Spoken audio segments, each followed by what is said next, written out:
სოფლის მოსახლეობას და რეგიონში მოსახლეობას ძალიან ბევრი ისეთი პრობლემა უდგას წინ, რომელიც თბილისიდან ხშირად კარგად არ ჩანს. მათ შორის ცენტრალური ხელისუფლების გადასახედიდანაც.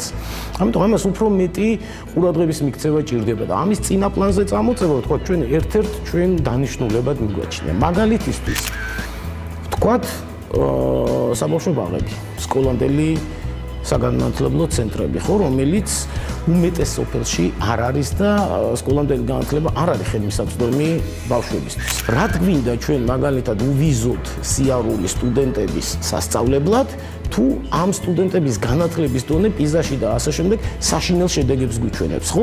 რაც გვაქვს სამწუხაროდ.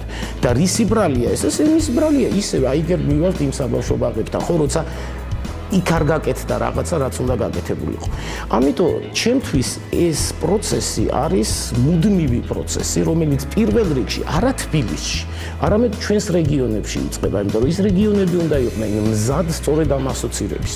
პროექტი ითვალისწინებს და მთავარი იდეა არის ისე, რომ საქართველოს საზღვრისპირა რაიონებში მუნიციპალიტეტებში მაცხოვრებელი საქართველოს მოქალაქეების ეთნიკურად სომეხი და აზერბაიჯანელი მოსახლეობის ცნობიერების ამაღლება ერთის მხრივ ევროკავშირთან ასოცირების ხელშეკრულების შესახებ მინიმუმი, რასაც ჩვენ მივახცევთ, ეს არის ის, რომ ამ ტერიტორიაზე, ამ ეთნიკურ ჯგუფებში მოსახლეობას მეტი ეცოდინება იმაზე, თუ რა პროცესები მიმდინარეობს ქვეყანაში. არა მხოლოდ იმაზე, რა არის ევროპასთან, ევროკავშირთან ასოცირების ხელშეკრულება, სავაჭრო თუ ასე შემდეგ, არამედ იმაზეც, თუ რა რეფორმებს ატარებს საქართველოს ხელისუფლება.